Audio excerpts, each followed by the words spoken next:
Assalamualaikum teman-teman, selamat malam, siang, dan juga pagi. Terima kasih buat kalian yang sudah mampir ke channel ini. Semoga dipanjangkan umurnya, dimudahkan rezekinya, dan juga dilancarkan segala urusannya. Sebelum lanjut ke ceritanya, jangan lupa kalian subscribe dulu channel ini, like, share ke teman-teman kalian, agar channel ini semakin berkembang.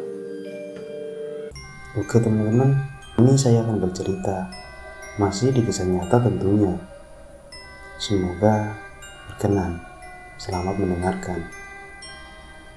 Menikah dengan orang yang dicintainya tentu harapan semua orang. Kriteria pilihan tentunya berbeda-beda, walau mungkin ada beberapa poin yang sama. Tujuan menikah tentunya ingin hidup bahagia bersama orang yang dicintai tentunya. Demi cinta banyak orang rela menderita, bahkan korban nyawa, walaupun tujuannya bahagia. Seperti halnya dengan sebuah kisah yang saya tulis dalam cerita ini. Rosidi dengan Tarsini memutuskan untuk menikah secara diam-diam karena orang tua Rosidi tidak merestui jika anaknya menikah dengan Tarsini. Setelah menikah, pasangan muda itu pun meninggalkan kampung halamannya dengan ikut bertransmigrasi ke Riau tanpa ada yang tahu seorang pun dari keluarga mereka. Tahun 1982 di daerah Bagan, Siapi-Api, Riau, tepatnya di lokasi transmigrasi, Desa Rokan 3, Blok B. Itu daerah yang saya ingat hingga saat ini. Hidup pasangan muda suami istri yang berasal dari Jawa Barat, tepatnya dari Indramayu. Mereka hidup bahagia walaupun jauh dari sanak dan saudara. Di perantauan yang jauh dari keluarga, Rosidi sebagai suami sangat menyayangi istrinya, yaitu Tarsini. Demikian pula sebaliknya. Untuk hidup sehari-hari, Rosidi bekerja keras bertani, bercocok tanam di lahan pemberian pemerintah pada masa Orde Lama. Dan bukan hanya Rosidi, melainkan semua warga desa mendapatkan fasilitas dari pemerintah. Rosidi serta warga desa pada masa itu tidak ada kesulitan dalam mengelola lahan, karena memang pemerintah sudah memberikan segala sarana dan prasarana pengelolaan lahan. Hingga berbagai macam bibit, pemerintah juga memberikan sandang pangan buat warga desa. Hingga warga desa bisa mandiri atau sudah panen dari hasil lahan yang dikelolanya. Lanjut cerita ke Rosidi tentu di sini. 2 tahun sudah mereka menikah. Belumlah mendapat momongan, namun mereka tetap bersabar dan tak mengurangi rasa cinta dan kemesraan yang ada satu sama lain. Setiap pagi Rosidi berangkat ke ladang untuk mengelola ladangnya. Karena selain lahan halaman rumah, mereka pun mendapat lahan kebun seluas 2 hektar. Dan saat itu, Rosidi mengelola lahan dengan menanam padi dan tanaman keras. Pagi hari Rosidi berangkat sendiri ke ladang, dan menjelang siang, istrinya menyusul dengan membawa bekal makanan siang untuk Rosidi. Demikian mereka berdua setiap hari, bahu-membahu dalam menjalani hidup. Dek, kalau suatu saat kita punya anak, mau kasih nama apa ya? Di sela istirahat makan siang, tiba-tiba saja Rosidi bertanya tentang kelak jika mereka mempunyai anak. Hahaha, kakang ada-ada aja. Tarsini bukannya menjawab, justru ia tertawa terbahak, merasa lucu dengan semua ucapan suaminya.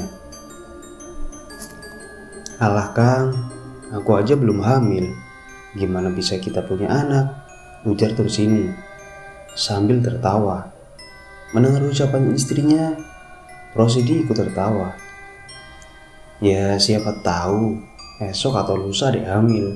Rezeki kan Gusti Allah yang ngatur. Di sela tawanya Rosidi berkata, amin ya Rob. Tarsini mengaminkan ucapan Rosidi. Dek, kita pulang yuk. Soalnya Kakang capek kali hari ini. Rosidi mengajak pulang istrinya dan tidak berniat melanjutkan kerja selepas makan siang tadi. Tarsini pun mengiyakan, tanda ia pun setuju. Dan mereka akhirnya pulang ke rumah. Di pagi hari yang sangat segar dan indah, embun pagi masih terlihat putih menggumpal di udara. Kicau burung bersahut seakan bergembira menyambut datangnya hari. Terlihat warga desa mulai beriringan, berjalan hendak pergi ke ladang. Namun ada juga yang bekerja di halaman rumah masing-masing. "Dek, Kakang berangkat dulu ya." Pagi itu Rosidi berpamitan kepada istrinya hendak ke ladang. "Kang, kalau bisa hari ini jangan ke ladang ya. Aku kan lagi kurang enak badan," rengek Tarsini, melarang suaminya agar tak pergi ke ladang karena ia merasa tidak enak badan. Tarsini memang sepulang dari ladang kemarin merasa tidak enak badan. Tarsini mengeluh sakit kepala dan perutnya mual, hingga beberapa kali ia pun muntah. "Gini aja deh, Kakang pergi ke ladangnya sebentar aja. Sebelum siang Kakang pulang. Karena kalau Kakang tak ke ladang, gimana dengan padi kita yang sebentar lagi mau dipanen?" Rosidi tetap mau pergi ke ladang dan berjanji tidak akan lama. Tarsini pun akhirnya setuju dan Rosidi pun berangkat. Setelah Rosidi berangkat ke ladang, Tarsini pun masuk kembali ke kamarnya.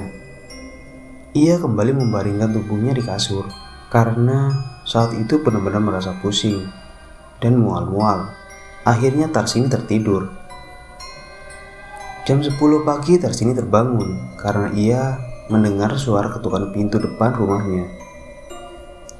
Dengan tubuh terasa lemas, Tarsini bangkit dari kasurnya. Lalu ia keluar dari kamar dan membuka pintu depan. Sambil membuka pintu, Tarsini sambil berkata, "Udah pulang ya, Kang?" ujarnya.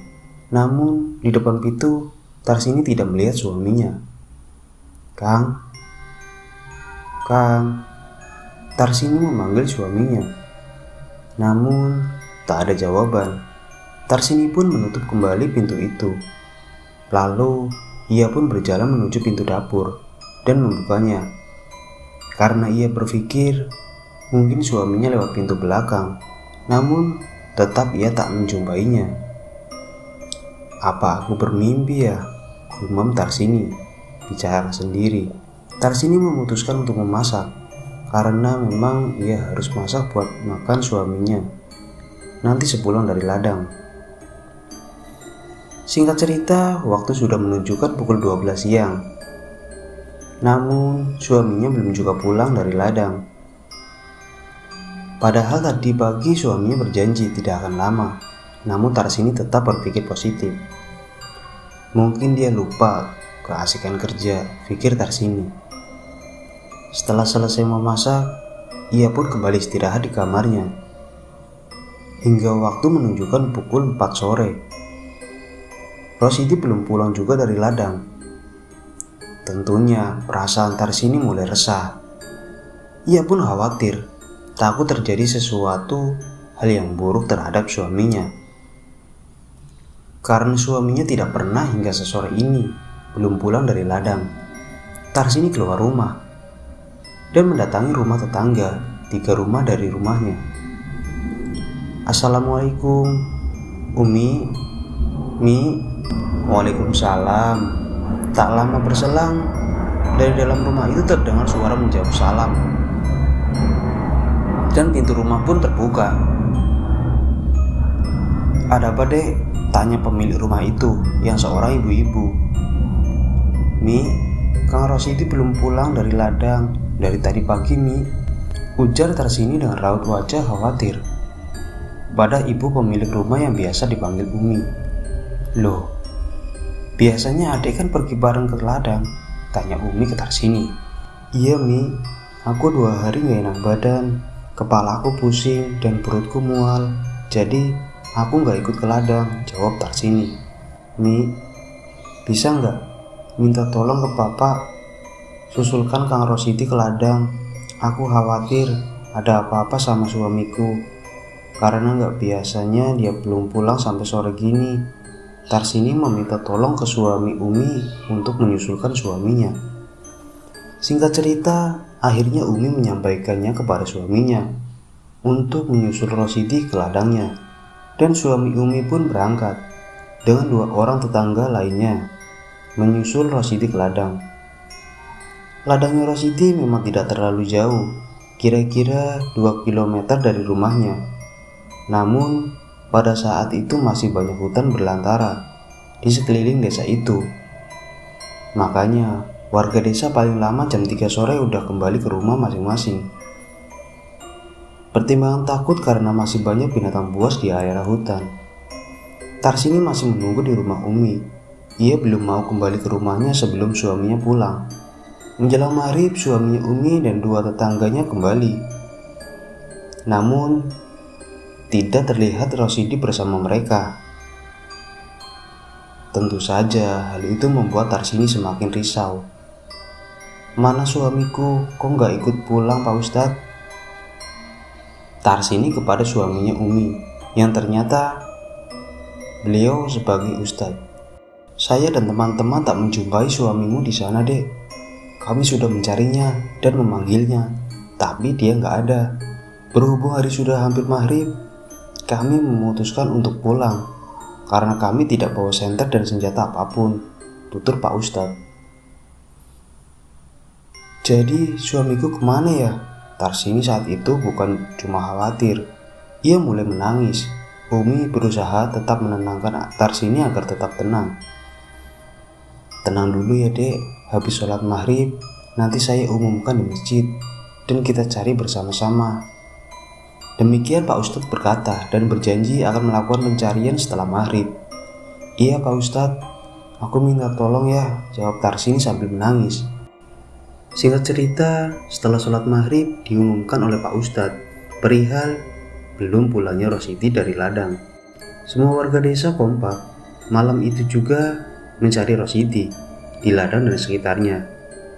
Masing-masing warga membawa obor atau senter sebagai penerangan.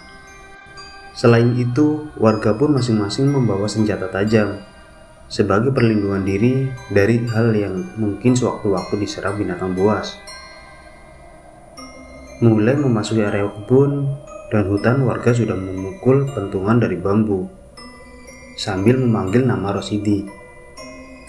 Namun warga belum juga menemukan Rosidi di ladangnya.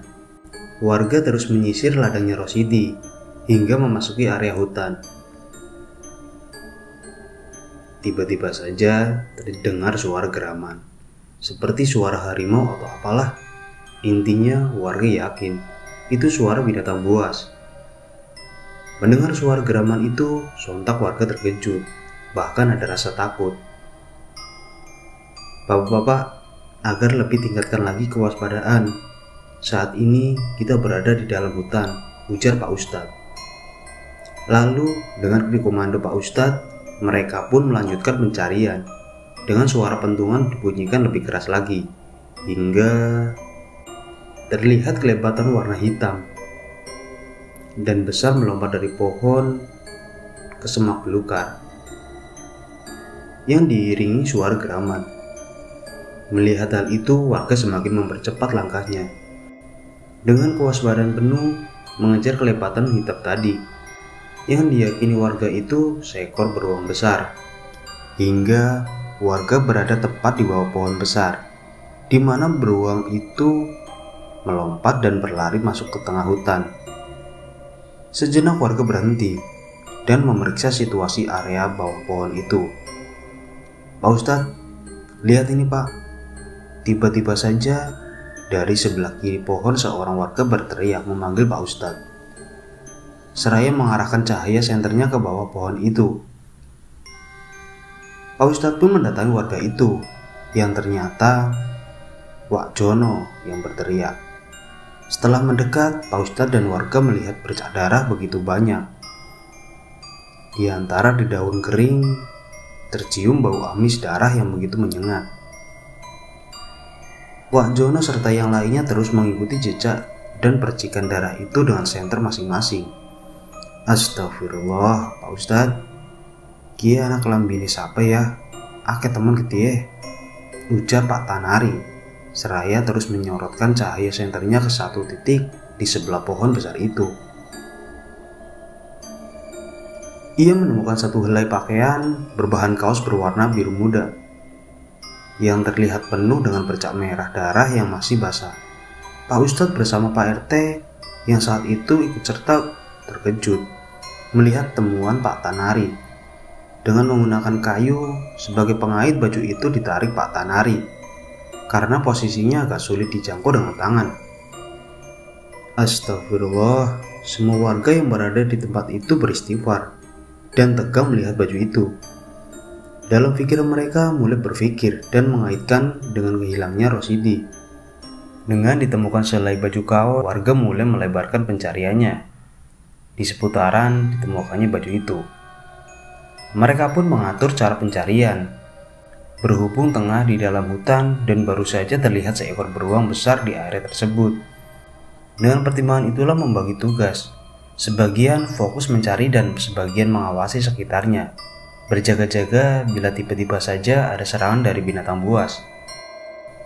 "Pak, lihat ini Pak," terdengar seorang warga berteriak. Sontak teriakan itu mengejutkan sebagian warga lainnya. Lalu beberapa warga mendatangi rekannya yang berteriak tadi. "Ya Allah, melas teman," yang artinya, "Ya Allah, kasihan sekali," ucap warga yang melihat satu benda yang baru saja ia temukan di semak belukar itu. Warga yang melihat benda bulat yang berlumuran darah itu pun beristighfar. Astagfirullah, inna lillahi wa inna ilaihi rajiun. Terjawab sudah, karena benda yang ditemukan itu adalah sebuah kepala manusia. Yang tentu saja walau wajah kepala itu penuh dengan darah, namun masih bisa mereka kenali. Itulah kepala orang yang tengah mereka cari, yaitu kepala Rosidi. "Pak Ustadz, Pak RT, kepriben kita dine?" Yang artinya, "Pak Ustadz, Pak RT, gimana ini jadinya?" tanya Pak Tanari dengan suara bergetar setelah melihat apa yang terjadi. "Begini saja Bapak-bapak, baju dan kepalanya kita kumpulkan. Namun, kita coba sisir lagi seputaran sini, siapa tahu masih ada bagian tubuh Rosidi yang tersisa," ujar Pak Ustadz dan Pak RT. Singkat cerita, setelah menyisiri sekali lagi di seputaran ditemukannya baju dan kepala Rosidi, namun tak juga ditemukan sisa tubuh lainnya. Akhirnya warga memutuskan untuk kembali ke desa. Setibanya di desa, warga berkumpul di rumah Pak Ustadz. Sedikit diceritakan, pada saat itu di desa Trans, struktur desa sudah tidak jelas lagi. Tidak ada kades, juga perangkat lain. Dikarenakan banyak warga desa yang memutuskan bermigrasi lagi ke daerah lain dengan pertimbangan sulitnya akses keluar daerah itu. Sehingga banyak warga desa yang tidak tahan dan tidak betah tinggal di sana. Yang bertahan tinggal beberapa kakak saja, kira-kira 50 kakak yang tersisa. Dengan demikian, suasana desa itu terasa sangat sepi karena banyak rumah trans yang kosong, ditinggal begitu saja oleh pemiliknya. Lanjut ke cerita. Warga berkumpul di rumah Pak Ustadz. Tarsini yang sedari sore tadi tidak pulang dari rumah Umi merasa heran dan belum tahu apa yang terjadi. Dia menyapukan pandangannya ke arah kerumunan warga yang berada di depan rumah Pak Ustadz. Ia mencari suaminya. Apakah warga telah menemukan suaminya itu? Karena ia tidak juga melihat suaminya. Tarsini pun mendekati Pak RT dan Pak Ustadz yang saat itu tengah mengobrol, membahas bagaimana cara memberitahu kepada Tarsini bahwa suaminya telah tiada dengan kondisi sangat mengenaskan. "Pak, mana suamiku? Kok nggak ada?" tanya Tarsini kepada Pak RT dan Pak Ustadz. Sejenak Pak RT dan Pak Ustadz hanya terdiam. Pak RT memberi isyarat ke Pak Ustadz agar Pak Ustadz lah yang menyampaikan perihal sebenarnya yang telah terjadi pada Rosidi. Begini dek, kami semua tadi sudah mencari suamimu di ladang kalian, tapi tidak ada tanda-tanda keberadaan suamimu. Lalu kami melanjutkan pencarian ke hutan sebelah utara ladang kalian. Singkat cerita, Pak Ustadz dan Pak RT menceritakan semua yang terjadi dan yang ditemukan. Setelah mendengar penuturan Pak RT dan Pak Ustadz, sontak Tarsini menangis histeris. Lalu ia pun tak sadarkan diri. Umi beserta ibu-ibu yang lainnya mengurus Tarsini dengan cara memijat-mijat kepala Tarsini sambil menangis turut sedih dengan yang dialami Tarsini. Di luar rumah, Pak Ustadz dengan dibantu warga mulai membersihkan bagian kepala Rosidi. Setelah bersih, kemudian dikafani layaknya jenazah, dan malam itu juga akan dikebumikan. Namun tentunya menunggu Tarsini sadarkan diri. 1 jam berlalu, Tarsini pun sudah siuman dari pingsannya. Begitu ia siuman, Tarsini kembali menangis.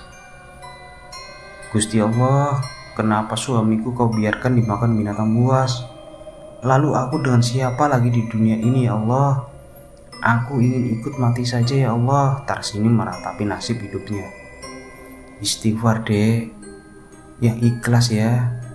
Semua sudah dikehendaki Gusti Allah, ujar ibu-ibu lainnya, berusaha menenangkan dan menguatkan hati Tarsini, yang saat itu benar-benar terpukul dengan kepergian suaminya Tarsini.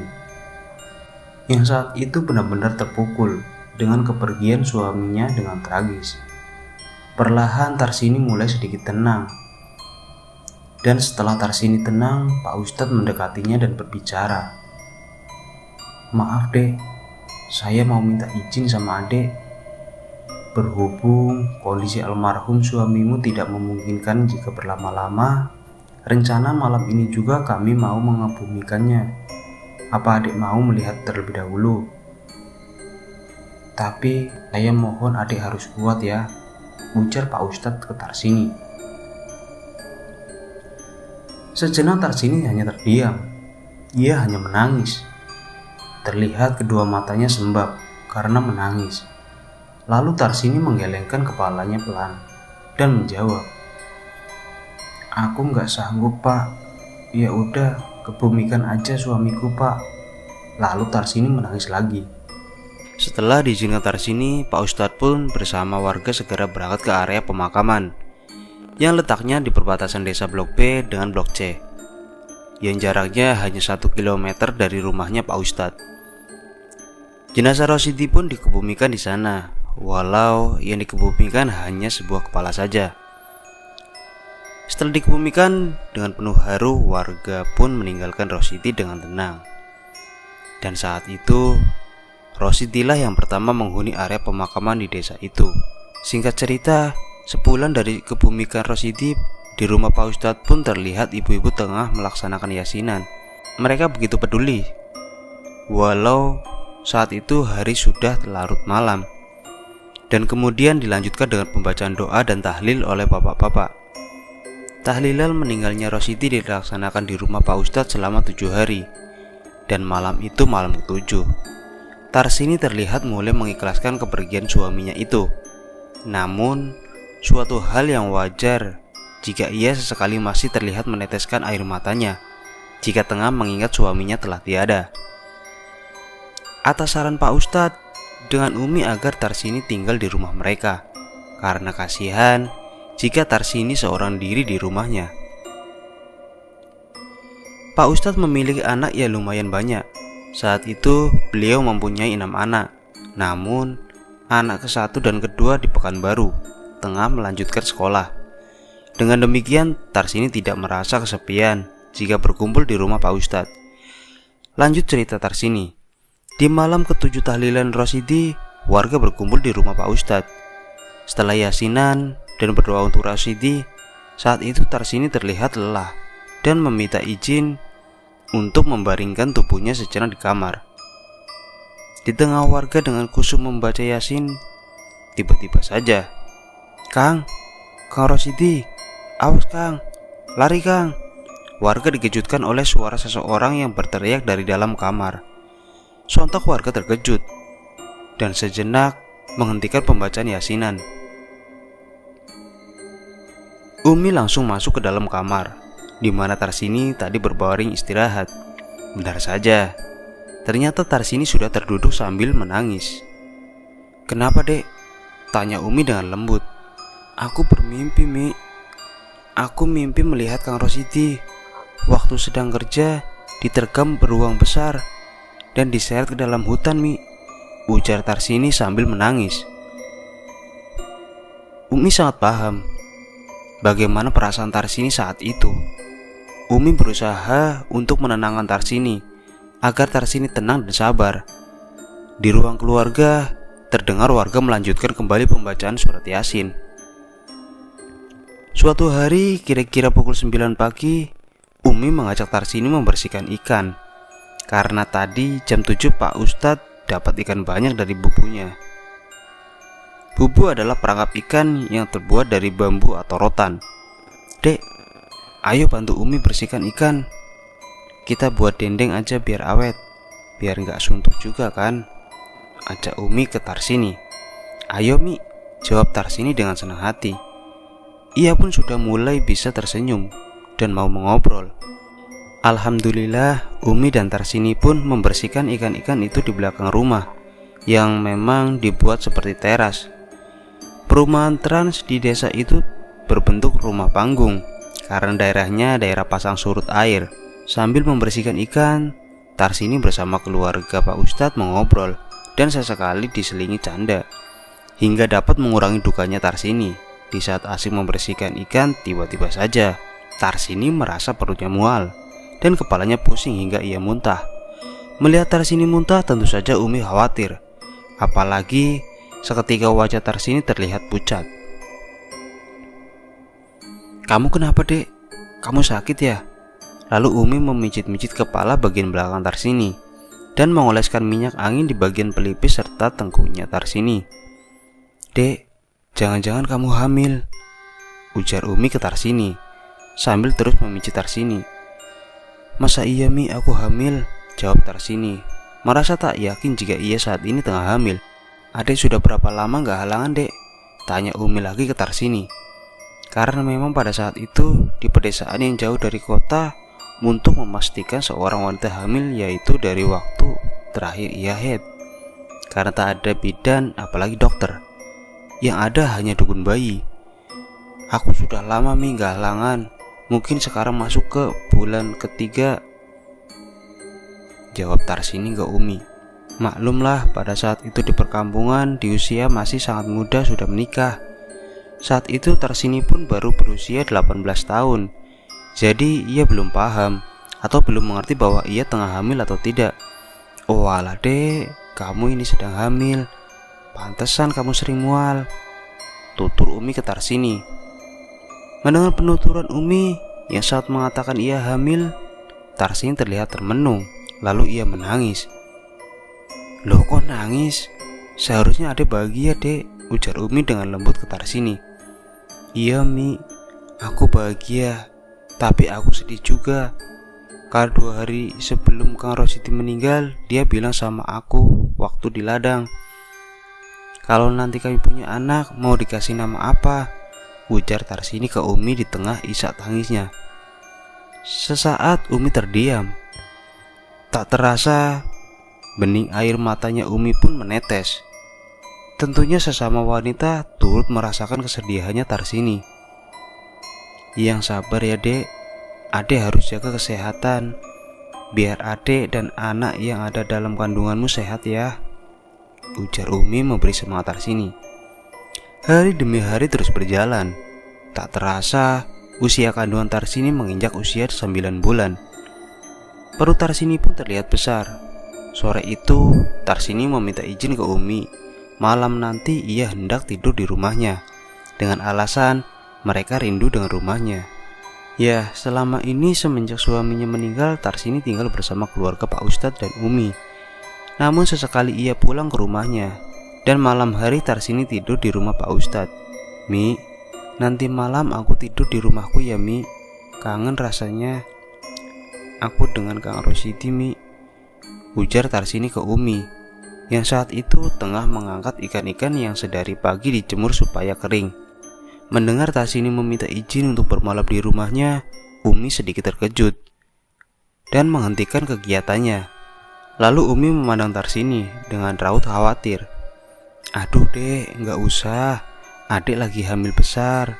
Nanti kalau ada apa-apa gimana?" jawab Umi mengkhawatirkan dan melarang Tarsini. "Gak apa-apa Mi, nanti aku minta temenin sama Dayat aja ya Mi," jawab Tarsini ke si Umi, meyakinkan bahwa ia gak akan kenapa-napa dan akan ditemani Dayat, anak laki-laki Umi yang saat itu masih berusia 6 tahun. Singkat cerita, karena Tarsini memaksa dan mengatakan akan minta ditemani Dayat, Umi pun mengizinkannya. Sebelum berangkat ke rumahnya, terlebih dahulu Umi menggoreng pisang dan ubi talas, beberapa potong untuk Tarsini dan Dayat. Takutnya malam nanti dia lapar dan gak ada yang bisa mereka makan. Dan sebelum maghrib, Umi pun mengantarkan Tarsini dan Dayat ke rumahnya Tarsini, yang memang tidaklah jauh, kira-kira 100 meter dari rumah Umi. Sesampainya di depan rumah Tarsini, pintu pun dibuka Tarsini. Terasa sepi dan pengap. Maklumlah, rumah itu lumayan lama tidak terurus dan kosong semenjak kepergian Rosidi. Setelah membantu Tarsini menyapu rumahnya serta menghidupkan beberapa lampu templok, Umi pun pamitan. Dan sebelum pergi, Umi berpesan kepada Tarsini, "Dek, sebelum tidur adik sholat dan mengaji dulu ya. Walau cuma selembar, jangan lupa berdoa. Nanti malam kalau papa sudah pulang dari pengajian kami kemari." "Iya Mi, makasih banyak ya Mi," jawab Tarsini. Lalu Umi pun pulang. Tarsini pun sudah menganggap Umi sebagai ibunya karena memang ia jauh dari keluarga. Pak Ustadz malam itu tengah menghadiri pengajian di masjid. Walau warga desa itu tinggallah sedikit, namun Pak Ustadz seminggu 2 kali mengadakan pengajian. Waktu menunjukkan pukul 10 malam. Pak Ustadz bersama satu orang anak laki-lakinya yang bernama Deden, yang saat itu berusia 9 tahun, berjalan kaki menuju pulang dari masjid. Setibanya di rumah, Pak Ustadz langsung makan, karena memang sore tadi beliau belum makan. Sambil menemani bapak makan, Umi mengajak ngobrol. "Pak, setelah makan ini kita ke rumah Tarsini yuk. Umi khawatir sama dia, soalnya dia kan lagi hamil besar," ujar Umi kepada bapak. "Ayolah," jawab bapak singkat. Di rumah Tarsini, seperti pesan Umi sebelum tidur harus sholat sunat dan mengaji dulu. Tarsini masuk ke dalam kamar mandi. Setelah buang air kecil, ia pun berwudu. Setelah itu, ia membuka pintu kamar mandi dan hendak ke kamarnya lagi. Namun, baru saja ia membuka pintu dan hendak melangkah keluar, pandangan matanya tertuju ke sudut ruang dapurnya. Ia melihat sesuatu yang bergerak. Di temaramnya cahaya lampu templok, samar ia melihat benda bulat, bergerak menggelinding seperti bola kaki mendekat ke arah kakinya yang saat itu hendak keluar dari kamar mandi. Tarsini dengan menyipitkan bibir matanya memperjelas pandangan ke arah benda yang menggelinding ke arahnya itu dan berhenti berjarak 1 meter dari kakinya. Begitu benda itu berhenti di hadapannya, tentulah Tarsini bisa melihat dengan jelas benda apa itu. Astagfirullah, Tarsini beristighfar. Matanya terbelalak menatap benda itu. Tubuhnya terasa lemas. Ya, Tarsini kini sedang berhadapan dengan benda yang ia tahu. Benda itu adalah kepala suaminya, tengah menghadapnya dengan muka pucat kebiruan. Kedua bola matanya berwarna putih semua, namun mulutnya terdengar seperti suara ngorok, layaknya suara sapi yang tengah dipotong lehernya. Tarsini tak bisa berkata apa-apa. Ia hanya terpaku.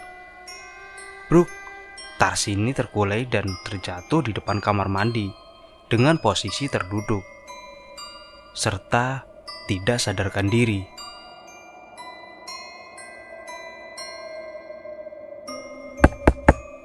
Assalamualaikum. Dek. Assalamualaikum. Dek Tarsini. Namun beberapa kali mengetuk pintu dan memanggilnya, tapi tak ada jawaban. Pak, dobrak aja pintunya. Perasaan Umi gak enak nih. Gak mungkin walau orang sedang tidur tidak mendengar ketukan dan panggilan, ujar Umi kepada Pak Ustadz, khawatir akan Tarsini. Pak Ustadz pun setuju. Bro, sekali dobrakan pintu kayu itu pun terbuka lebar. Seketika itu juga Umi dan Pak Ustadz langsung masuk dan memeriksa. Umi masuk ke kamar Tarsini. Namun Umi hanya mendapati Dayat yang tengah menangis. Mungkin terbangun dan terkejut karena suara dobrakan pintu tadi. Pak, Tarsini gak ada di kamarnya, ujar Umi ke Pak Ustadz sambil menggendong Dayat kecil. Coba cek di dapurnya, ujar Pak Ustadz sambil melangkah menuju dapur. Astagfirullah, Mi, lihat ini, teriak Pak Ustadz ke Umi dari dapur. Umi pun segera mendatangi Pak Ustadz. Betapa terkejutnya Umi begitu melihat Tarsini sudah terkapar di depan pintu kamar mandi itu. Terlihat darah segar dari pangkal pahanya. Ya Allah Pak, gimana ini? Ujar Umi panik. Mi, bersihkan saja Tarsini. Bapak mau panggil Wak Jono ya, ujar Pak Ustadz ke Umi. Lalu Pak Ustadz keluar dari rumah Tarsini dengan tergesa-gesa. Setelah menurunkan Dayat dari gendongannya, Umi pun segera membersihkan tubuh Tarsini, terutama bagian yang banyak mengeluarkan darah. Diberi sabun dan dibersihkan. Umi meraih sehelai handuk yang tergantung di dinding kamar mandi itu, lalu dibalutnya ke tubuh Tarsini. Tak lama berselang, Pak Ustadz dan Wak Jono kembali. Kemudian mengangkat tubuh Tarsini dari dapur dan dibawa ke ruang depan. Umi mengambil minyak kayu putih dari meja yang ada di dalam kamar Tarsini, lalu dioleskan ke hidung Tarsini serta bagian pelipisnya. Kemudian Umi memijat kepala Tarsini. Saat itu Pak Ustadz dalam diam berpikir bahwa Tarsini baru saja mendapat gangguan dari sebangsa jin. Karena ketika Pak Ustadz baru masuk dapur tadi, melihat benda bulat bergerak menggelinding ke sudut ruang dapur yang gelap. Wak, tolong ambilkan air putih segelas di dapur, pinta Pak Ustadz ke Wak Jono, yang sedari tadi ia hanya terdiam. Lalu Wak Jono beranjak ke dapur, dan tak lama ia pun kembali dengan membawa segelas air. Dengan tangan gemetaran, Wak Jono menyerahkan segelas air putih itu ke Pak Ustadz. Dengan suara pelan, Pak Ustadz membaca doa. Yang terlebih dahulu, gelas yang berisikan air putih itu didekatkan di bibirnya. Tak lama Pak Ustadz membacakan doa, kemudian diserahkan ke Umi. Usapkan air ini ke mukanya dan bagian kepalanya, lalu minumkan walau sedikit, ujarnya ke Umi, dan Umi pun melaksanakan perintah Pak Ustadz. Beberapa lama kemudian terdengar suara erangan lemah. Ya, Tarsini sudah siuman dari pingsannya.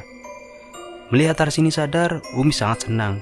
Sambil menangis dipeluknya kepala Tarsini di pangkuannya. Alhamdulillah, kamu sudah sadar, Dek, ucap Umi sambil terisak sedih. Pak, kita bawa pulang ke rumah kita aja. Kasihan kalau di sini, pinta Umi ke Pak Ustadz. Iya Mi, tapi sebentar lagi ya, biar Tarsini agak lebih kuat. Karena sekarang dia masih lemah, jawab Pak Ustadz setuju. Singkat cerita, setelah Tarsini terlihat agak kuat, Tarsini pun dibawa pulang ke rumah Umi dan Pak Ustadz. Tarsini dibimbing oleh Pak Ustadz dan Wak Jono. Setibanya di rumah Umi, Tarsini pun dibaringkan di dalam kamar dan ditunggu Umi.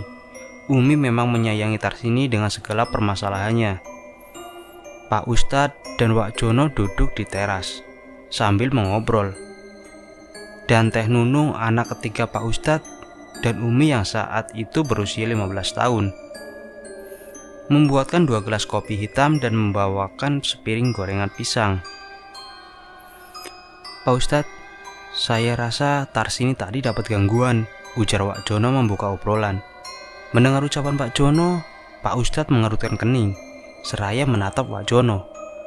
Maksud Wak Jono? Pak Ustadz bertanya agar memperjelas ucapan Wak Jono. Maksud saya, Tarsini diganggu makhluk halus Pak Ustadz. Karena sewaktu saya ke dapur, saya melihat kepala manusia di meja, jawab Wak Jono. Iya sih Wak. Saya pikir Wak Jono gak melihatnya. Tapi saya mohon Wak Jono jangan bercerita ke siapapun ya. Takutnya jadi fitnah. Kasihan Rosidi, tutur Pak Ustadz dengan suara pelan. Karena itu perbuatan jin yang sengaja memperdaya keimanan manusia, sambung Pak Ustadz lagi. Mendengar penjelasan serta pesan Pak Ustadz, Wak Jono menganggukkan kepala, tanda ia mengerti. Semenjak ditemukan pingsan di rumahnya, Tarsini nyaris tak pernah sehat. Ia selalu mengeluh sakit pada bagian perutnya. Hingga pada suatu malam, sakit yang ia alami sangatlah tak tertahankan lagi. Tarsini teriak-teriak kesakitan. Lagi-lagi Wak Jono lah yang saat itu bisa dimintai tolong. Karena selain rumahnya paling dekat, beliau juga memang sangat baik dan peduli dengan sesama. Wak Jono yang saat itu tengah main di rumah Pak Ustadz segera pergi menjemput dukun bayi. Karena mungkin Tarsini saat itu mau melahirkan, walau belum saatnya. Singkat cerita, dukun bayi pun tiba di rumah Pak Ustadz. Seorang ibu-ibu separuh baya. Dengan segera ia langsung melihat Tarsini dan memeriksanya. Tak lama berselang, dukun bayi itu memberitahu bahwa bayinya harus segera dikeluarkan, walau belum saatnya. Karena menurut dukun bayi itu, bayi yang ada di dalam kandungannya Tarsini sudah tidak ada pergerakan sama sekali. Mungkin saja bayinya sudah meninggal di dalam. Akhirnya setelah berunding antara Umi dengan Pak Ustadz, akhirnya menyetujui saran dari dukun bayi itu. Lalu dukun bayi itu membuat ramuan yang diseduh dengan air panas. Setelah ramuan itu agak dingin atau hangat-hangat kuku, ramuan itu diminumkan ke Tarsini. Tak memakan waktu lama, terlihat ramuan yang diberikan dukun bayi itu bereaksi. Tarsini memulai berteriak kesakitan. Saat itu, Umi tak beranjak sedikit pun dari kepala Tarsini. Sesekali ia mengusap keringat dari wajah Tarsini. Sementara dukun bayi itu dengan cekatan membantu persalinan Tarsini. Dan akhirnya jabang bayi itu pun keluar dari rahim Tarsini. Tak ada tangisan, tak ada gerakan dari bayinya Tarsini. Dan Tarsini pun saat itu tak sadarkan diri. Umi terpaku melihat bayinya Tarsini yang tidak menampakkan tanda-tanda kehidupan. Bu, bayinya sudah meninggal ya? Tanya Umi ke dukun bayi itu dengan suara bergetar. Dengan suara pelan, dukun bayi itu menjawab, "Iya Bu Ustazah, sepertinya sudah lebih dari 2 hari. Dukun bayi itu dengan cepat membersihkan dan memandikan bayi Tarsini yang sudah menjadi mayat itu. Setelah Tarsini dan bayinya dibersihkan, Umi memanggil Pak Ustadz, yang saat itu berada di teras dengan bersama Wak Jono. "Pak, masuk dulu sebentar, Tarsini sudah melahirkan." Mendengar Tarsini sudah melahirkan, Pak Ustadz secara bersamaan dengan Wak Jono berucap syukur. "Alhamdulillah, anaknya laki-laki atau perempuan, Mi?" tanya Pak Ustadz ke Umi. Lihat dulu Pak, kesini," jawab Umi tergagap karena panik. Pak Ustadz pun tanpa banyak tanya lagi langsung masuk ke dalam rumah dan langsung menuju kamar, yang diikuti Wak Jono di belakangnya. Begitu tiba di dalam kamar dan melihat kondisi bayi Tarsini, seketika Pak Ustadz terkejut dan beristighfar. Astagfirullah. Lalu ia perlahan mendekati bayi yang telah tak bernyawa itu dengan tatapan sedih. Bagaimana tidak, Pak Ustadz tidak sedih melihat kondisi bayi itu. Bayi mungil yang berjenis kelamin laki-laki itu telah tak bernyawa, dengan hampir seluruh badannya membiru. Dengan suara bergetar, Pak Ustadz berkata, "Inna lillahi wa inna ilaihi rajiun." Kemudian Pak Ustadz menutup jenazah bayinya Tarsini dengan selimut. Kemudian pandangan Pak Ustadz beralih ke tubuh Tarsini yang saat belum sadarkan diri. Kemudian Pak Ustadz keluar dari kamar itu. Dan tak lama berselang, ia pun kembali ke kamar itu dengan membawa segelas air putih di tangannya. "Mi, usapkan air ini ke seluruh badannya. Kemudian minumkan walau sedikit. Setelah menyerahkan segelas air putih itu ke Umi, lalu beliau dan Wak Jono pun keluar kamar dan duduk di ruang keluarga. Singkat cerita, terdengar oleh Pak Ustadz dan Wak Jono suara tangisan pelan dari kamar. Pak Ustadz belum sempat bertanya, Umi muncul dari balik pintu, memberitahu bahwa Tarsini sudah sadar. Lalu Pak Ustadz berdiri dari duduknya dan beranjak melangkah ke kamar. "Alhamdulillah, kamu sudah sadar, Dek," ucap Pak Ustadz merasa lega. Dengan tatapan sayu, Tarsini memandang Pak Ustadz. Lalu dengan suara lirih dan mengalihkan pandangannya ke Umi yang ada di dekatnya dan menanyakan anaknya. "Mi, mana anakku?" tanya Tarsini ke Umi. Mendapat pertanyaan itu, tentu saja Umi bingung harus menjawab apa. Umi melirik ke Pak Ustadz, dan Pak Ustadz memberi isyarat agar Umi tidak menjelaskan saat ini. Anakmu sedang dimandiin sama Bude," jawab Umi tergagap. "Sekarang Adek istirahat aja ya," sambung Umi.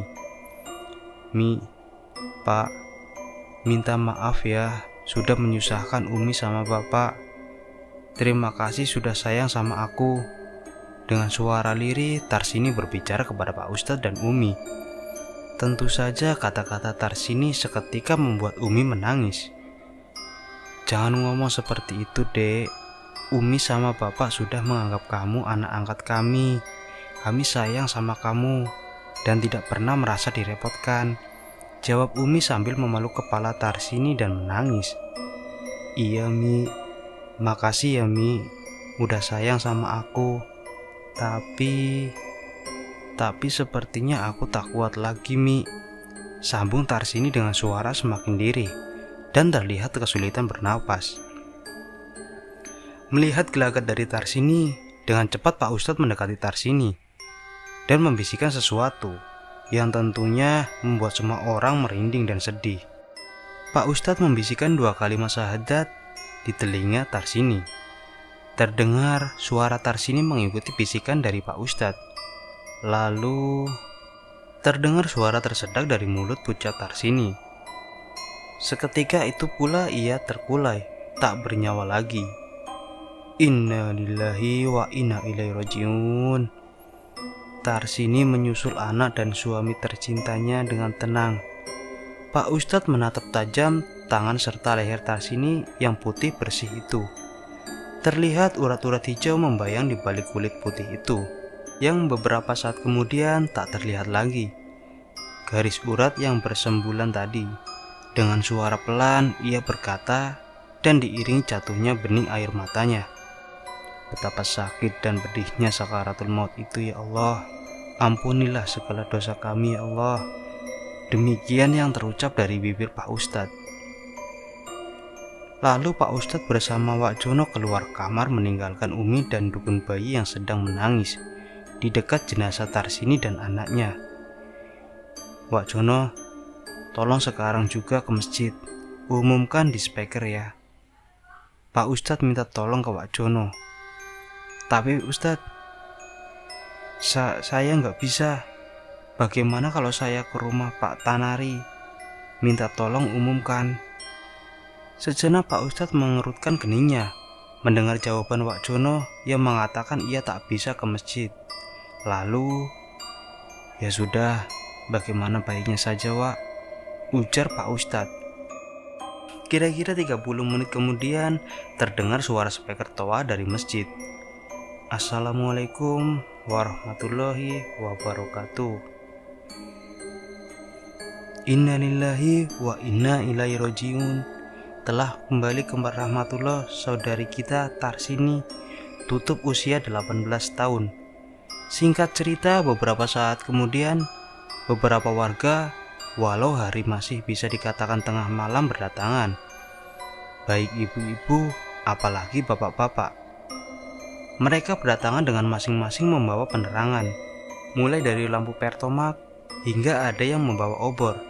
Dengan demikian, rumah Pak Ustadz di dalam maupun di luar menjadi terang benderang. Setelah banyak warga berkumpul, kemudian Pak Ustadz memanggil kebijakan agar Tarsini segera dimandikan, serta dikafani malam itu juga. Kemudian Umi dan dibantu ibu-ibu lainnya memandikan dan mengafani jenazah. Setelah selesai, jenazah Tarsini beserta bayinya diletakkan di ruang keluarga, menunggu pagi baru akan dikebumikan. Malam itu semua warga berkumpul di rumah Pak Ustadz, menunggu jenazah yang belum dikebumikan. Malam itu juga terlihat dengan sukarela para warga secara bergantian membaca surat Yasin hingga menjelang sholat fardu subuh. Singkat cerita, di pagi harinya di rumah Pak Ustadz hampir semua warga yang tersisa di desa itu berkumpul, bahu-membahu mempersiapkan segala sesuatunya untuk pemakaman jenazah Tarsini dan putranya hingga ke penggalian liang lahat. Pagi itu pula cuaca di desa itu tampak mendung. Walau pagi telah tiba, namun sang mentari tak kunjung jua menampakkan sinar terangnya. Rintih gerimis turun, membasahi bumi secara perlahan. Seakan bumi pun ikut merasakan kesedihan. Setelah mendapatkan info dari pemakaman bahwa liang lahat sudah siap, jenazah pun dimasukkan ke dalam keranda. Kemudian diangkat dan diletakkan di depan teras rumah Pak Ustadz. Lalu Pak Ustadz menyampaikan sedikit pesan kepada warga yang ada. Bapak-bapak, ibu-ibu sekalian, hari ini telah terjadi lagi bukti janji serta kekuasaan Allah, bahwa setiap makhluk yang bernyawa di muka bumi ini akan mengalami yang namanya kematian. Saat ini di hadapan kita, putri dan cucu angkat saya mendahului kita menghadap Sang Ilahi. Semoga dengan ini kita bisa mempersiapkan diri dalam menghadapi sakaratul maut. Karena sakaratul maut itu sakit dan pedih. Dengan demikian, semoga bisa kita jadikan pelajaran agar bisa menjaga serta lebih meningkatkan keimanan serta ketakwaan kita terhadap Allah Subhanahu wa Ta'ala. Singkat cerita, setelah penyampaian pesan dan permohonan maaf serta ucapan terima kasih kepada semua warga, kemudian diakhiri dengan doa bersama. Dengan diiring takbir, jenazah pun diangkat dan dibawa ke pemakaman untuk dikebumikan. Di lokasi pemakaman, jenazah pun segera dikebumikan dengan posisi makam Tarsani berdampingan dengan makam suaminya dan bayinya di antara makam Rosidi dan Tarsini. Kini terbaring dengan tenang satu keluarga kecil di area pemakaman desa itu. Setelah pemakaman selesai, para warga pun kembali ke rumah masing-masing dan akan dilanjutkan tahlilan mulai nanti malam selama 7 hari di rumah Pak Ustadz. Singkat cerita, malam itu malam ke-7 tahlilan meninggalnya Tarsini dan putranya. Setelah pembacaan surat Yasin dan diakhiri doa, tiba-tiba saja salah satu warga yaitu Pak RT angkat bicara. Assalamualaikum Pak Ustadz, sebelumnya saya mohon maaf. Insya Allah besok pagi saya dan beberapa warga lainnya akan meninggalkan desa ini, karena sepertinya desa ini tidak bermasa depan yang baik. Dan saya sendiri besok pagi mau kembali ke Jawa, dan teman-teman yang lainnya sudah mencari lokasi masing-masing di daerah lain. Malam ini saya serta yang lainnya mohon maaf jika selama ini ada salah, baik yang disengaja maupun yang tidak disengaja, dan kami mohon pamit. Mendengar berita kepindahan sebagian besar warga malam itu tentu saja membuat Pak Ustadz dan yang tersisa terkejut, sekaligus merasa sedih. Namun apa boleh buat, inilah kehidupan. Singkat cerita, esok paginya terlihat warga berbondong-bondong menuju dermaga untuk meninggalkan desa itu selamanya dan meninggalkan keluarga Pak Ustadz serta 7 kakak lainnya di desa yang pada awalnya berjumlah ribuan kakak itu. Suatu malam yang begitu hening ditambah turunnya hujan. Walau tidaklah deras, namun cukup membuat suasana desa tertinggal itu terasa mencekam. Terlihat di situ rumah tengah berkumpul beberapa orang duduk meriung sambil minum kopi dan merokok. Ya, itulah rumah Pak Ustadz. Pak Ustadz, lalu bagaimana dengan nasib kita ke depannya? Pak Marzuki bertanya kepada Pak Ustadz. Sejenak Pak Ustadz terdiam. Beliau berpikir untuk mencari solusi. Karena memang di situasi saat itu sangatlah sulit. Tak ada lagi struktur desa yang tersisa. Tentunya tidak ada tempat berkoordinasi. Begini saja, siapa yang mau ikut dengan saya besok pagi? Tanya Pak Ustadz ke 7 warga yang tersisa. Mau kemana Ustadz? Tanya Wak Jono. Sambil sedari tadi hanya diam sambil merokok. Saya mau ke Pekanbaru. Saya mau mendatangi kantor transmigrasi. Saya akan meminta pertanggungjawaban dari pemerintah. Karena desa ini masih tanggung jawab pemerintah. Karena desa ini masih dipimpin oleh KUPT, jawab Pak Ustadz. Kalau tidak, begini saja. Yang ikut dengan saya besok pagi, Wak Jono saja. Karena Wak Jono tidak punya keluarga. Yang lainnya tolong jaga satu dengan yang lainnya ya. Selama saya dan Wak Jono pergi. Dan ini akan memakan waktu lama, sambung Pak Ustadz. Singkat cerita, akhirnya semua setuju dengan ide Pak Ustadz. Dan esok paginya, Ustadz bersama Wak Jono berangkat ke kota Pekanbaru. Sehari, 2 hari, 3 hari, Ustadz dengan Wak Jono belum juga kembali dari kota Pekanbaru. Sementara suasana di desa itu semakin mencekam. Pada siang hari saja, binatang-binatang dari hutan mulai berani memasuki area pedesaan. Tentu saja, warga yang tersisa semakin takut. Ditambah desas-desusnya ada suara-suara aneh ketika malam hari. Siang itu, istri Pak Centet dan Pak Tanari bertandang ke rumah Umi, hanya untuk mengobrol.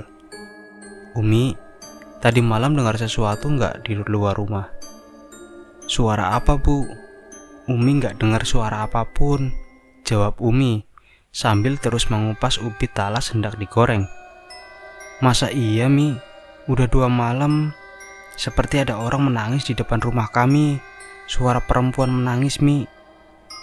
Ujar Bu Centeh bercerita penuh ketakutan. Iya, Umi, malam kemarin juga ada di depan rumah saya, sambung Bu Marzuki, yang baru saja datang langsung menyambut ucapan. Mendengar cerita dari tetangganya itu, Umi hanya senyum kecut. Lalu ia berkata, udah, tenang saja ibu-ibu, insya Allah nggak ada apa-apa. Yang penting terus berdoa dan ngaji saja. Alhamdulillah, di rumah saya nggak ada apa-apa kok, tutur Umi, berusaha menenangkan. Ya udah, ayo dimakan gorengan talasnya, daripada cerita yang enggak-enggak, sambung Umi sambil tersenyum ramah. Namun di dalam hati Umi berkata, ibu-ibu, sebenarnya aku pun mendengar suara tangisan perempuan dan bayi itu. Sambil makan goreng ubi talas, tetap saja yang namanya ibu-ibu masih terus membahas masalah tangisan perempuan dan bayi di depan rumah mereka. Bu, tadi malam jam berapa mendengar suara perempuan tangisan itu? Tanya Bu Centeh ke Bu Tanari. Walah, aku yang gak sempet lihat jam. Aku langsung masuk ke dalam kamar. Jangankan aku, Bu, suamiku aja yang laki-laki ketakutan kok, jawab Bu Tanari seraya bergidik ngeri. Apa itu hantunya Tarsini ya? Tiba-tiba Bu Marzuki berbicara dengan suara berbisik. Hus, gak boleh gitu, Bu. Gak baik ngomongin orang yang sudah gak ada. Kasihan dia, Bu, pungkas Umi dengan suara sedikit ditekan. Mendengar bantahan Umi, ibu-ibu langsung terdiam dan hanya saling pandang saja. Lalu suara siapa, Umi? Karena sebelum Tarsini meninggal, di desa ini gak pernah terdengar apa-apa kalau malam, jawab Bu Centeh seakan membenarkan pertanyaan Bu Marzuki. Begini saja, seandainya iya pun, itu mendiang anak angkat saya. Lebih baik kita doakan supaya dia di sana bahagia dan tenang, jawab Umi, supaya mereka tetap berpikir positif saja. Tapi saya yakin itu bukan Tarsini, melainkan jin yang berusaha menjerumuskan kita. supaya kita ketakutan dan akhirnya kita syirik, sambung Umi lagi. Hari kelima Pak Ustadz dan Pak Jono ke Pekanbaru. Mi, Bapak kok lama kali ya beli mainannya? Kapan Bapak pulang? Iya, sabar ya Yat. Mungkin Bapak belum dapat mobil-mobilannya, tapi Dayat kemarin bilang minta belikan yang warna merah, jawab Umi, memberi alasan agar anak laki-lakinya itu bersabar.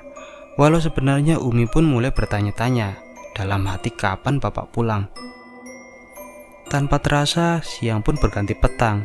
Seperti biasa, sebelum maghrib Umi memasak makanan buat malam, serta anak-anaknya disuruh masuk ke dalam rumah, menutup pintu, jendela, serta menguncinya.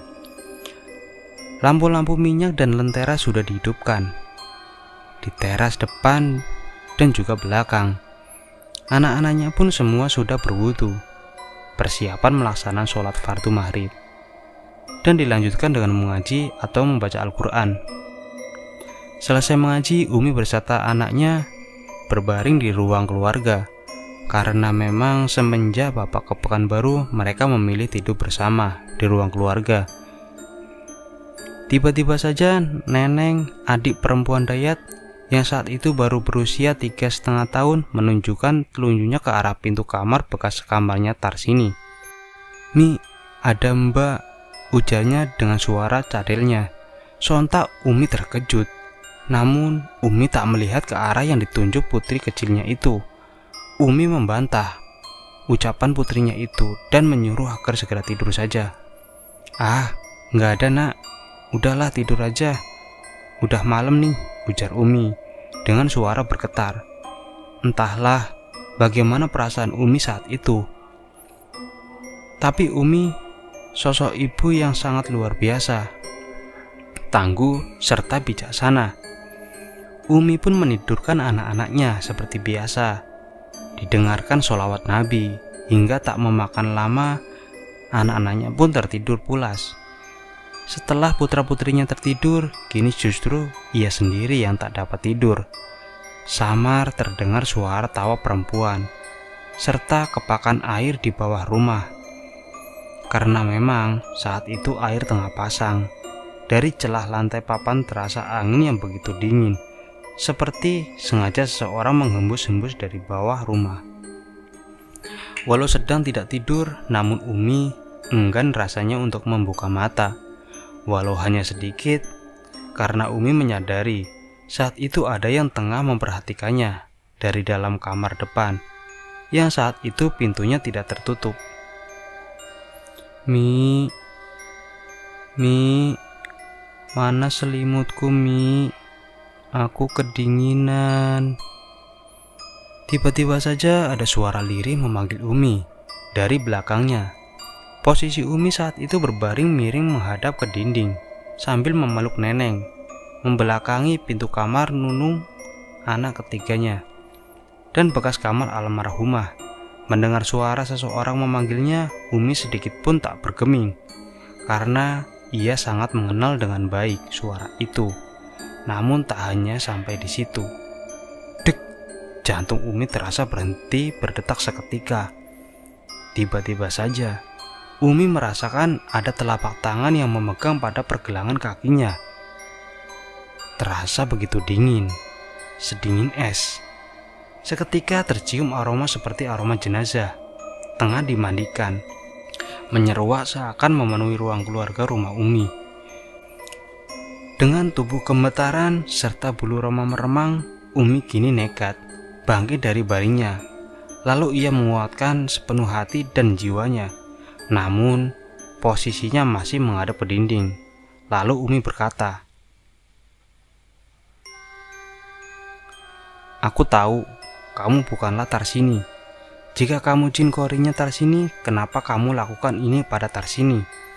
Kasihan Tarsini semasa hidupnya sudah menderita, dan sekarang kamu berbuat seolah-olah Tarsini di sana tidak tenang. Aku yakin Tarsini sekarang sudah bahagia, karena dia mati karena melahirkan, dan itu syahid di mata Allah. Dan jika engkau jin jahat, maka kau akan kuhancurkan. Demikian Umi berkata, seraya tangannya meraih gelas di tepi lantai. Lalu dengan satu kali gerakan, Umi berbalik badan sambil menyiramkan air gelas itu.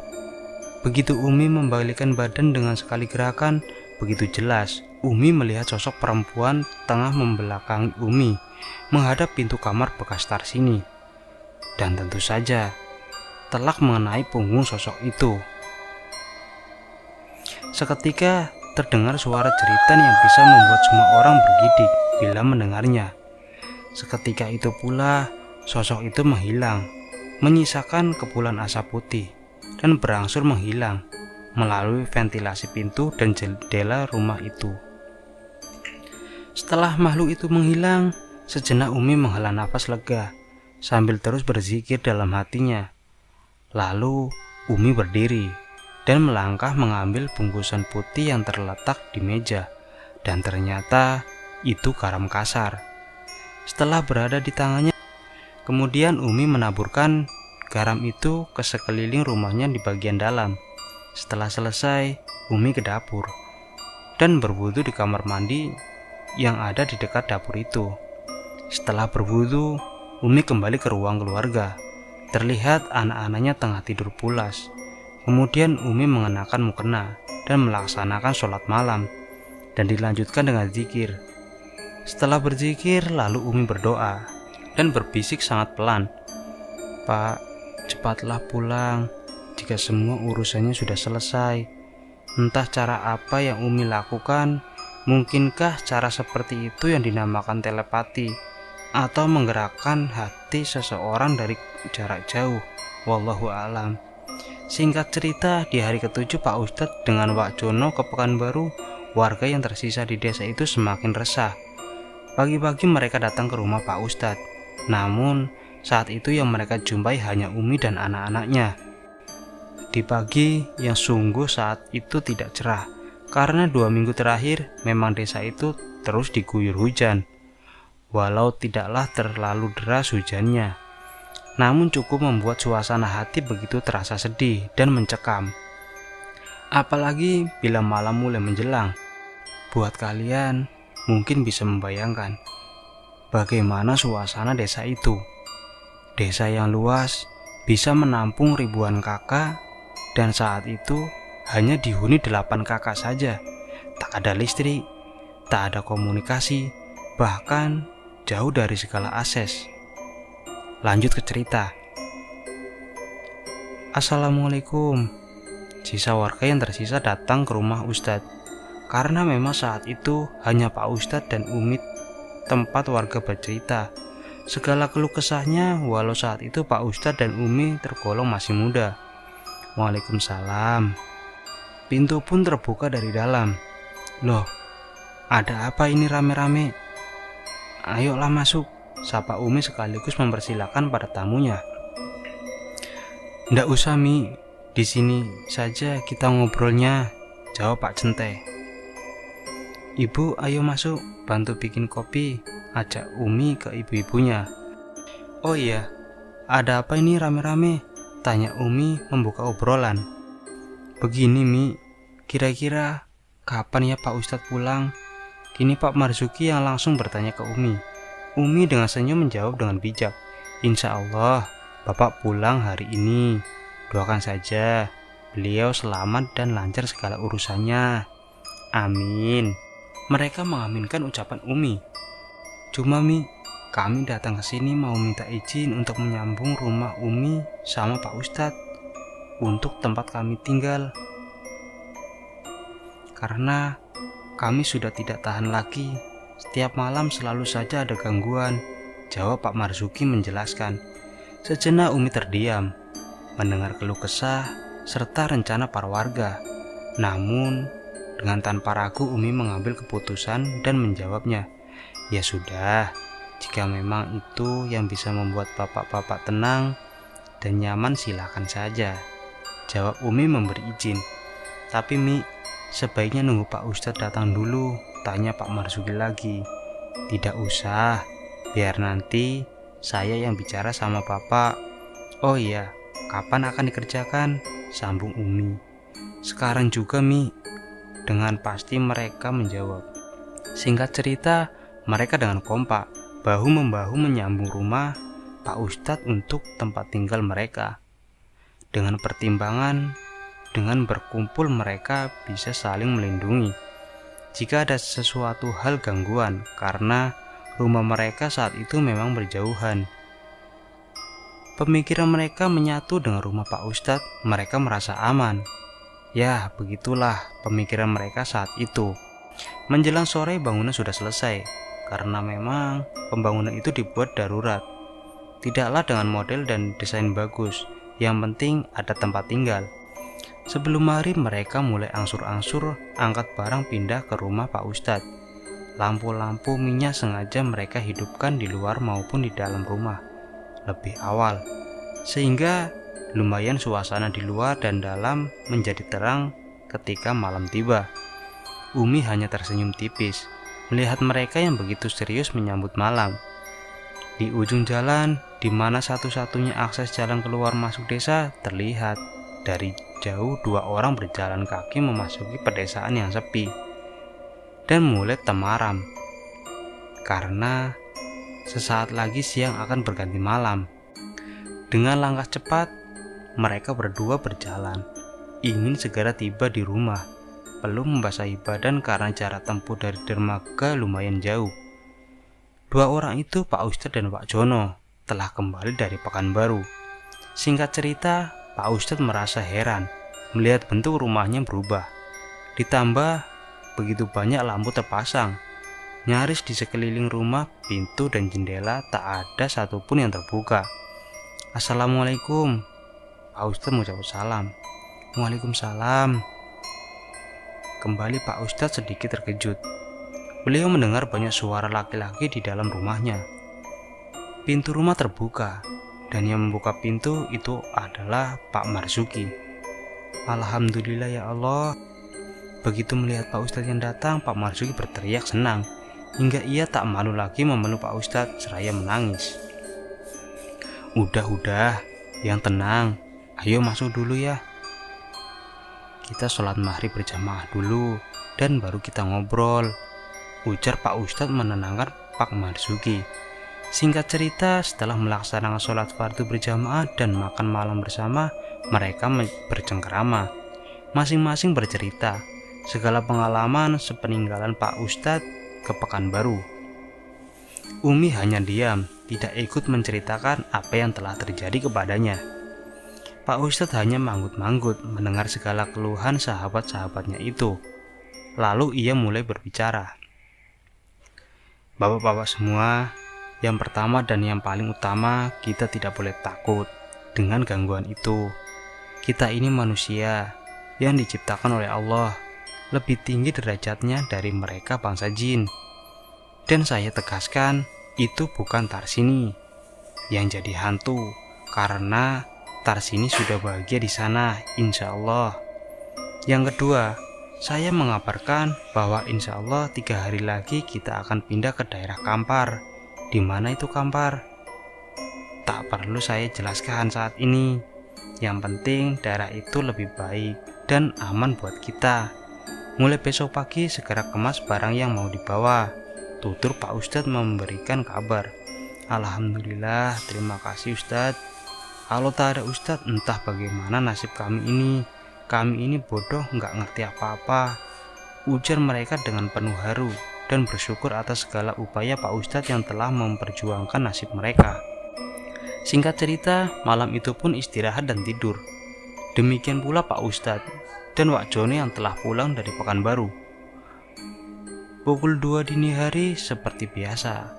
Setelah apapun, Pak Ustadz bersama Umi selalu terbangun untuk melaksanakan sholat tahajud.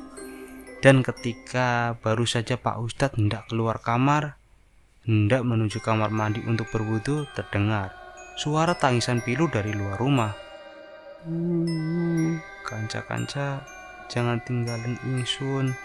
Yang artinya, teman-teman, jangan tinggalkan aku. Demikian ucapan dan suara tangis pilu dari luar rumah berulang-ulang. Mendengar suara itu, sejenak Ustadz terdiam, lalu beristighfar dan berdoa. Setelah tidak terdengar lagi suara apapun, Pak Ustadz melanjutkan langkahnya ke kamar mandi, bersuci, lalu beliau melaksanakan sholat malam. Singkat cerita, malam itu malam terakhir di desa. Semua barang telah dikemas. Malam itu pun ibu-ibu memasak. Bapak-bapaknya setelah mengemasi barang, mereka duduk-duduk di ruang keluarga sambil mengobrol. Tak terasa waktu pun mulai larut malam. Namun entah karena tak sabar atau karena apa, mereka tidak merasakan kantuk. Di luar hujan gerimis terus membasahi bumi. Tiba-tiba saja mereka dikejutkan suara ketukan sebanyak 2 kali pada pintu. Sontak mereka yang ada di dalam merasa terkejut, hanya terdiam dan saling pandang, karena mereka yakin tak ada satupun di antara mereka tengah di luar. Pak Ustadz memberi isyarat agar jangan ada yang membuka pintu itu. Belum lagi rasa takut dan tegang itu hilang. Terdengar suara tangis bayi seakan memecah kesunyian malam yang mencekam itu. Kembali pintu itu ada yang mengetuk dari luar. Situasi saat itu begitu menegangkan. Jangankan ibu-ibu, para bapaknya pun terlihat pucat pasi. Kanca-kanca, aja tinggalan ingsun. Teman-teman, jangan tinggalkan aku. Terdengar kembali suara perempuan menangis pilu dan berkata, jangan tinggalkan aku. Dalam situasi menegangkan serta menakutkan, terlihat Pak Ustadz berdiri dari duduknya. Lalu beliau mendekati pintu itu. Setelah di depan pintu, Pak Ustadz berdehem 3 kali. Entah apa tujuannya, hanya Ustadz yang tahu. Perlahan Pak Ustadz membuka pintu dan melangkah keluar, serta menutup kembali pintu itu dari luar. Setibanya di luar, Pak Ustadz melihat samar-samar sosok wanita tengah memeluk seorang bayi di dadanya. Wanita itu dengan rambut tergerai basah karena hujan, hanya terdiam mematung dengan kepala menunduk. Dengan perlahan tapi pasti, Pak Ustadz mendekati sosok itu hingga berjarak kira-kira 5 meter dari sosok itu. Lalu Pak Ustadz berkata dengan lembut namun penuh tekanan, "Wahai jin yang ada di hadapanku, kamu salah sasaran untuk menggoyahkan keimanan kami yang ada di sini. Karena aku tahu kamu bukan Tarsini. Begitu giatnya kamu ingin menjerumuskan kami. Pergi dan jangan kembali atau dengan caraku agar kamu pergi." Demikian ujar Bapak berkata kepada sosok itu. Namun tanpa diduga, tiba-tiba saja makhluk itu tertawa mengikut, hingga terdengar bagai menggema. Merontokkan mental yang ada di rumah Ustadz, yang saat itu tengah mengintip keluar rumah. Mendengar makhluk itu tertawa, bukannya pergi, tentu saja membuat Ustadz kesal. Seketika Ustadz membaca ayat-ayat suci Al-Quran. Tiba-tiba saja terlihat kilatan terang dari langit yang gelap itu. Kelihatan petir itu menyambar telak makhluk itu. Terdengar suara jeritan melengking dari sosok itu dan menghilang bagai ditelan bumi. Pak Ustadz menghela nafas lega. Setelah makhluk itu hilang, lalu beliau berbalik dan kembali masuk ke dalam rumah. Singkat cerita, setelah melaksanakan sholat subuh berjamaah, 8 kakak yang berkumpul di rumah itu lalu melanjutkan sarapan bersama dan dilanjutkan berdoa memohon keselamatan. Lanjut bersiap diri pukul 6 pagi dengan mengucapkan Bismillahirrahmanirrahim. Akhirnya Pak Ustadz beserta yang lainnya melangkah pergi meninggalkan desa itu dengan segala kenangan, suka dan dukanya, meninggalkan Rosidi, Tarsini, serta bayinya. Selamat tinggal kenangan, selamat tinggal Tarsini, walau kami tak menjenguk di kuburmu, namun doa kami selalu menyertaimu. Selesai. Mohon maaf buat teman-teman semua yang sedang mendengarkan cerita ini. Mari kita limpahkan doa buat tokoh yang ada dalam cerita ini, karena tokoh yang ada dalam cerita ini sudah banyak yang menghadap Allah Subhanahu wa taala. Semoga mereka diampuni segala dosanya serta diterima segala amal ibadahnya. Mereka yang sudah tidak ada yaitu Pak Acep Ai sebagai Pak Ustadz, Nani Hojana sebagai Umi, Pak Marzuki, Pak Cente, Wak Jono, Rositi dan Tarsini, Iis Martini, anak Pak Ustadz, Ai Rohaini anak Pak Ustadz, dan yang masih ada istri Pak Cente, saya sendiri Dayat, anak Pak Ustadz, Pak Tanari, Pak Deden, anak Pak Ustadz, Neneng, anak Pak Ustadz, Nunung, anak Pak Ustadz. Menurut kalian bagaimana kisahnya ini teman-teman? Kalau menurut saya pribadi seram ya, memang jelas ada. Merinding pasti saat membacakan cerita ini. Dan juga yang benar-benar paling masuk ke hati yaitu kesedihan. Mereka semua bertemu dengan orang-orang yang begitu sayang kepada mereka. Sampai akhir hayatnya mereka diurus dengan baik.